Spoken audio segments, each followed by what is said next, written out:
Hey, how are you doing? This is Dawnna St. Louis, and I hope everyone out there is doing absolutely fantastically well.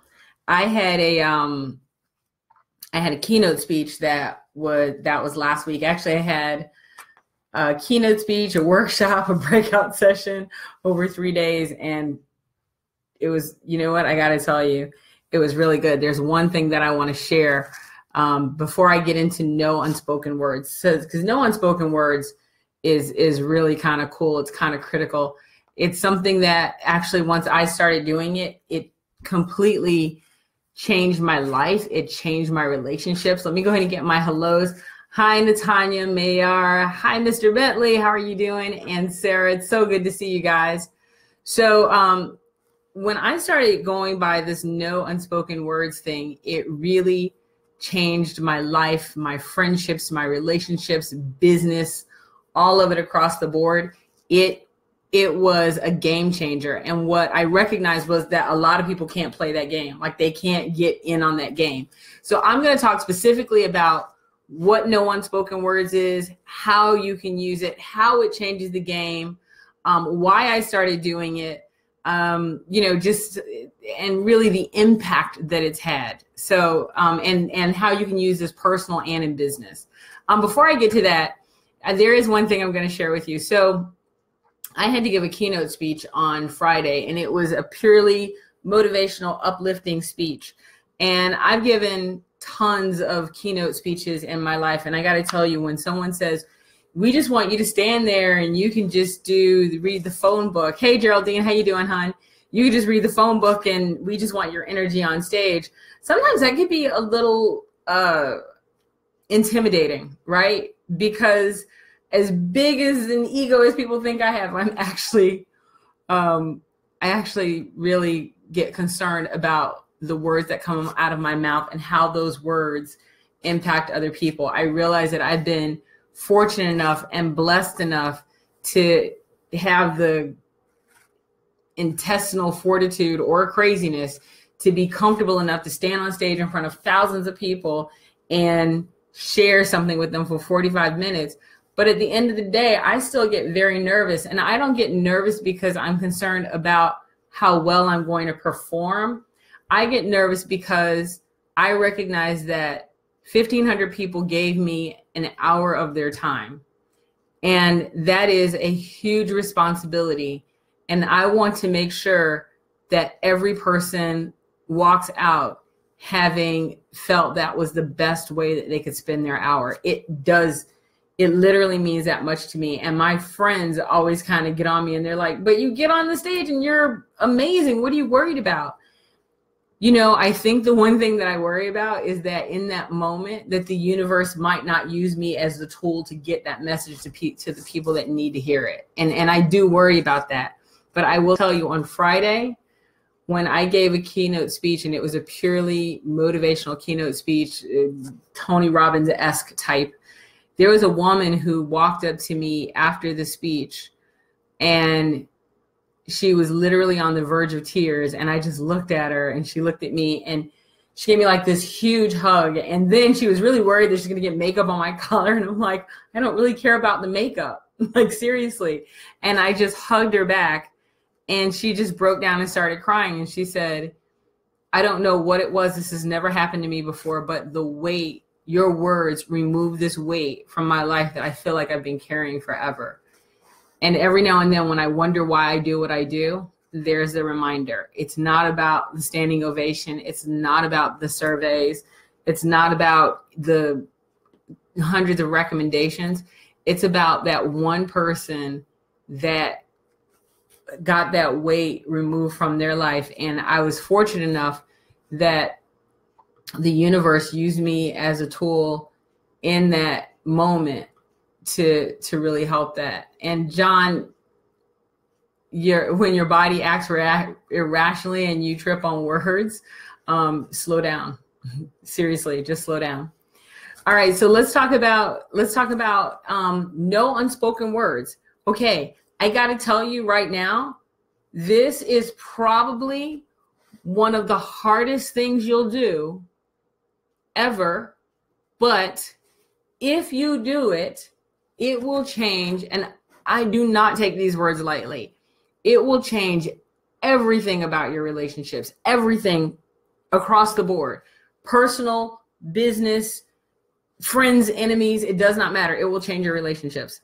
So one of the things that I think that, or that I know, I'm not even gonna say I think, one of the things that we have in relationships is what I call we let shit slide. We just, somebody will say something or they'll do something or whatever, and we'll just let it slide, right? We'll be like, oh, it's not that big of a deal, and we'll let it slide. And it happens a lot, right? We always let little things slide. Somebody will say something or they'll slide us, and we'll let it slide.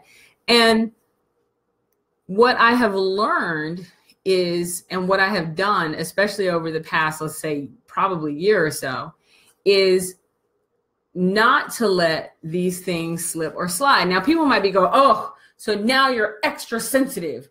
No, I'm not being extra sensitive, because here's the thing. This is what happens. So, you know, you first get into a relationship, for example, and when you're in that relationship, you know, you'll come home and I don't know, they'll walk in and they will put their socks somewhere. I'm just saying, I don't have that issue. I'm just using it. And so at first you're like, oh, it's so sweet, we're living together, and you pick up the socks and put in the dirty clothes. You don't say anything. And then 3 months later, they're still dropping their socks in the same spot. And now you're like, does he really expect me to pick up his socks every day? And then you pick up his socks and you put them, but you don't say anything. And then 3 months go by and a cup, the dishes are all clean, and you put the dishes in the cabinet and the whole kitchen is clean. And then he comes in and he puts the cup on the counter. And you literally go, why in the hell is the cup on the counter? You really don't give a damn about me. You don't recognize it. And he's like, I'll put the cup in the dishwasher. What the hell? Like, and I'm not saying that just women do this, men do it too, right? But there's like this big flipping out moment because a cup was left on the counter. And in fact, it has nothing to do with the cup. In fact, there is a bigger issue that you never even addressed. And now you have the nerve to stand up and flip out because there's a cup on the counter. It's not about the damn cup. The problem is that, hey, Tracy, how you doing? The problem is that back when you felt slighted, you never said how that moment made you feel, because you didn't want to seem weak, or because you didn't want to seem sensitive. But whatever it is, there was a reason. It's not about the cup. There was a reason that you chose not to say something. And here's the thing. Normally the reason you chose not to say something was total self-preservation, because in that moment, you didn't want to have an argument. In that moment, you didn't want to disturb the peace. You're trying to keep the peace. Let me tell you, the words keeping the peace are bullshit. They are the most BS statement that I hear people say all the time. Keeping the peace is a self-preservation thing. I hear people say that all the time. I want to keep the peace. And I'm like, why? What happens if you don't keep the peace? Well, if I don't keep the peace, then there'll be an argument. Okay. And if there's an argument, well, then if there's an argument, now we're in a fight. Okay. And now you're in a fight. And there's this constant and keeping the peace is BS. It is all about self-preservation in that moment, instead of being honest and truthful in the moment and saying, I got to tell you, when you come in and you drop your socks on the floor and you just leave them there, it makes me feel like, and here's the operative word, it makes me feel like it's not about what they did. It's not about them dropping the sock. It's about how them dropping the sock made you feel. Now you have to ask yourself, well, why am I taking them dropping the sock so personally?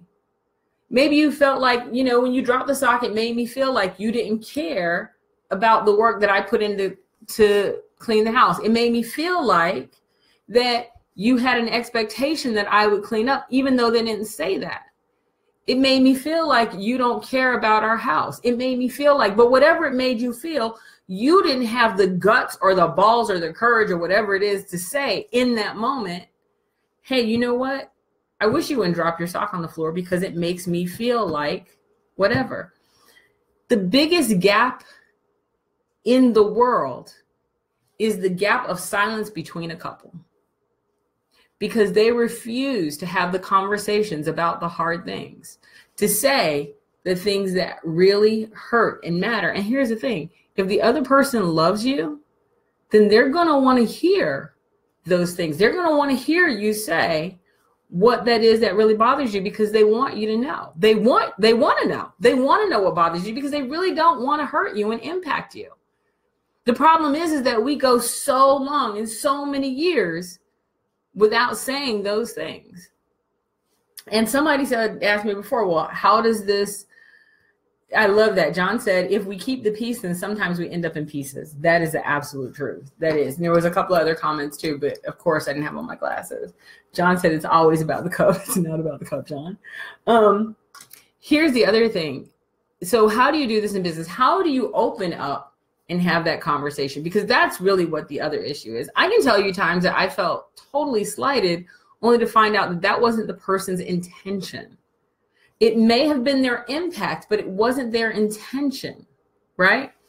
Number one, I'm really big on appreciation. If someone does something for me, I am overwhelmed by the way that someone would even take the time to do something for me. It is so very rare that people really take a time out and do something for me that's not self-serving for them. So when somebody does something for me, I'm always blown away. And it's so funny because I've been told, like, you over appreciate. I'm like, because I'm not used to it. I'm not used to people giving me anything. And let me tell you, I am like, it blows me away. I'm going to tell you, first I'm going to read something to you, and then I'm going to tell you how you use this, not only personally, but in business, how you actually make it work for you.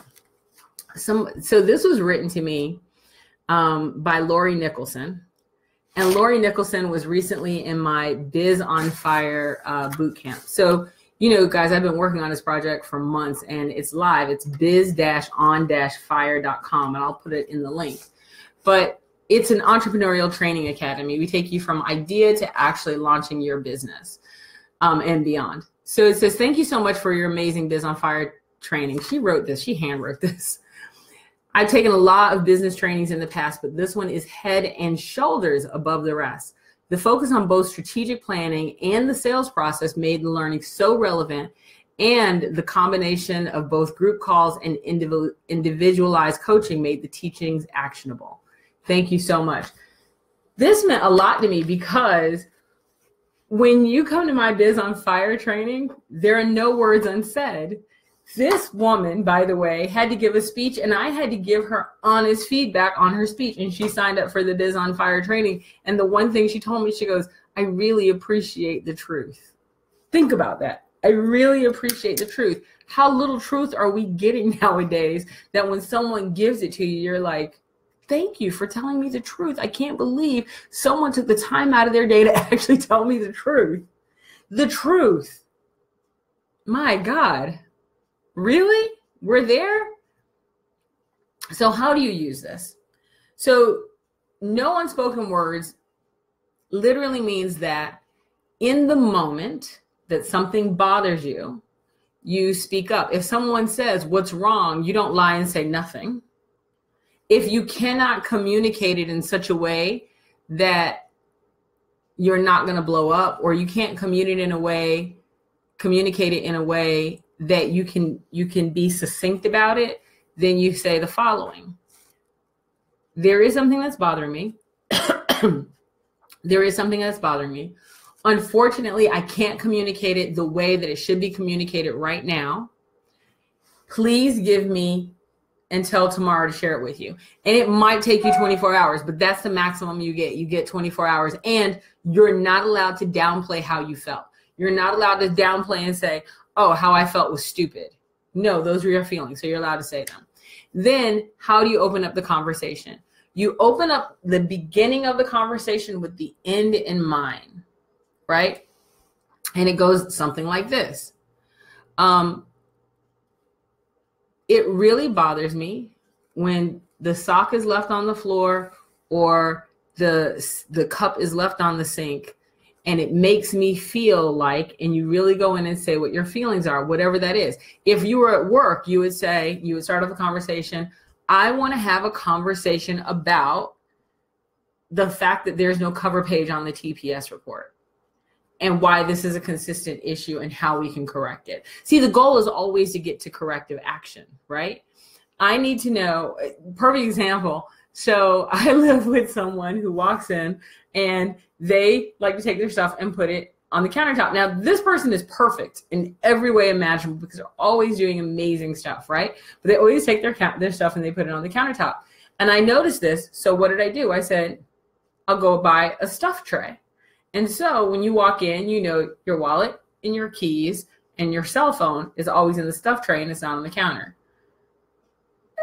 No argument. It was just like, hey, that's a great idea because I always do put my stuff right there. And so all the stuff is always right there. What's so cool is when anyone is looking for anything, we know where the keys are, we know where the wallet is, we know where the phone is. We always know it's in the stuff tray. If we're missing anything, it's right there in the stuff tray and it's right when you come in the door. It's something so minor, but it made such a big difference because there was a conversation that went on about it first. There was not an argument. This is hurting me. I need you to know that it hurts me. And then the person on the other end not taking it personal that they're the villain, that they actually take a moment and recognize that this person simply has these feelings and I need to accept that they have those feelings and that my actions are causing these feelings to happen. And how can I correct my actions? So the way you do it is you always start the conversation with the end in mind. Whatever it is that you want to get out, that's where you start. If you want to get in the feeling of, hey, you know what? I know it's just a cup and I know it's just a sock, but I really want to talk to you about why I feel like you don't appreciate the work that I do around the house. Right? That's what you want to talk about. You know, I want to talk about why you don't care about my work. I'm with you. I promise to be with you forever and ever. You're the only person I could talk to about this. I want to talk about why we can't have that conversation or why my work seems to be not valuable to you. Okay, this is the last thing that I'm going to share with you because this is a problem that I see with couples. And no, I'm not a couples counselor, God forbid. But I will tell you a conversational challenge that I see. Most people ask a question, and I used to be guilty of this, of how was your day? And what people have learned to do is we've learned to give reports and not converse. We don't have conversations about our day. We simply give a report of what happened. Well, I went in and this happened and that happened. Unless Becky or Bob did some little slimy crap over by the water cooler, you literally give a report of what happened that day and no one really cares. The problem is the question that we're asking is not a good question. So this is what I dare all of you to do. In No Words Unsaid, there is also recognizing the value of conversation. And one of those valuable pieces is asking people questions that really matter. So instead of asking someone how their day was, because the answer is going to be good, and then they're going to ask how your day was, and you're going to say good, and unless something slick happened at the water cooler, there's really not a conversation. So let's talk about how we can change this a little bit. How about asking the person, tell me what the coolest part of your day was today? And then after they tell you, say this. Why was that particular part of your day so important? If they didn't communicate it, ask that question. If they did, you should have been listening. Conversely, if they're not asking you back, how was your day? You need to point out to them and say, hey, you know, I ask you every day how your day was, and I really care and I really listen and I really want to know. But you know what I'm noticing? You're not asking me back. And you're the only person that I have to talk to really about my day, and the only person that I hope cares. But when you don't ask me back, it makes me feel like you don't care. But those are the two questions I ask. I always say, well, what was the coolest part of your day? What was the most frustrating part of your day? Why was that frustrating to you? Well, what do you think we could do to fix that? What do you think your solution is going to be? You know, by asking that simple question, those three questions, that I usually end up in about an hour-long conversation with someone, a very interesting conversation in regards to what happened during their day. These are the simplest things that we could do to make a huge difference. But if you just start with no words unspoken and really stick to it, in both of you, if you're in a relationship, both of you do that. If you do it at your job, people are so clear and transparent on where they are. There's not this BS of wondering, well, where do I stand? It makes all the difference in the world. And I think people miss that level of transparency and honesty. Right, Michael says it's perfect. It becomes a conversation that matters. Exactly. And that's what you want to do. You want to have a conversation that matters every day to the person that you're talking to. But if you start with no unsaid words, let me tell you, it is a game changer. I have never been in such positive relationships in my life than I'm in right now, because with everyone that I have a relationship with, we have no words unsaid. And the best thing is that now people feel so comfortable giving me feedback, and I'm so appreciative that they want to give me feedback. And people look forward to me giving them feedback because they know I'm not going to hold back and BS them. It just changed the conversation, and it changes the transparency, and everybody knows exactly where they stand, and it's just a difference maker. The hard part is most people don't have the guts to have no words unsaid. Do you? Anyway, my name is Dawnna St. Louis, and I am the CEO of biz-on-fire.com, and we turn ideas into entrepreneurial success stories. Anyway, if you, last thing we need is a bunch of people, yes people around us. That is so true, Michael. Anyway, if you'd like to sign up, we have the virtual academy that is going to be starting up in May. We are taking applications now. So if you're interested in jumping into the Biz on Fire Virtual Academy, go to biz-on-fire.com and just click on apply now, and you can put in your name. And the virtual academy is starting in May, and it's going to be online. It's instructor led. Even though it's virtual, it just means that we're not all in the same room. Anyway, you guys have a fantastic day. I'm so glad to be back, and I will talk to you later.